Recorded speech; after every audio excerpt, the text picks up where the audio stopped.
Regarding business picking, Buffett initiated the concept of economic moat and has been applying it throughout his investing practices. In the letter to shareholders of 2007, Buffett categorized companies as the great, the good, and the gruesome, based on whether a company has a moat and its width. 1. How Buffett recognizes a great company. In Buffett's view, a great business needs to have a sustainable advantage, and this advantage can be continuously converted into profits without continuous investment. Buffett referred See's Candies as the prototype of a great company. For that, See's has provided itself to be a valuable cash cow, with a strong brand effect as the economic moat. The company could increase profits by raising prices even when sales reach a plateau, and the process does not require reinvestment. A good company means that the company has advantages and can bring returns to investors after continuous investment.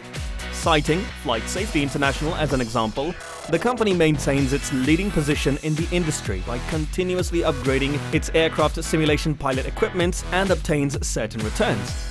If the width of the moat cannot be maintained continuously, it will be difficult to resist the competition of other companies. The gruesome business requires significant capital to engender growth, and then get little or no returns. He took American Airlines, which he bought in 1989 as an example, when the American aviation industry was in a state of competition.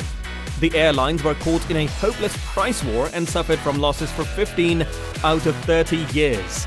Buffett's moat concept believes that companies should have a certain monopoly resources to avoid excessive market competition, empower themselves with pricing power, and increase profits.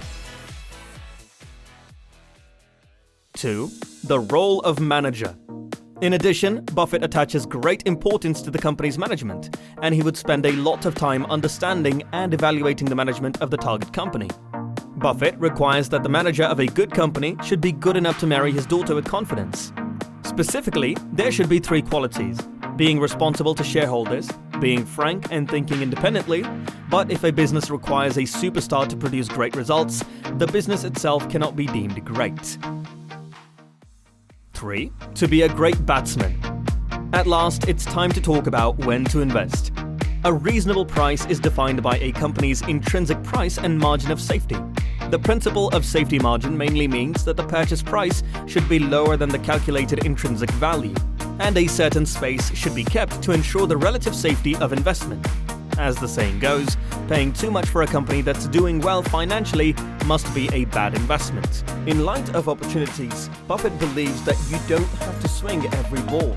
He posted a poster of legendary baseball player Ted Williams in his office. Ted divided the batting order into 77 squares, each the size of a baseball. Only when the baseball flew into the best one of those squares would he swing at the ball. At that point, his hitting rate is as high as 40%. Whereas if the ball flies into the worst square within his ability, his hitting rate quickly drops to 23%. In other words, waiting for the good time and you can enter the Baseball Hall of Fame. If hitting every ball you see indiscriminately, you will only become an ordinary athlete. Buffett's partner, Munger, once said, "If we take out our 10 most successful investments, we are a joke."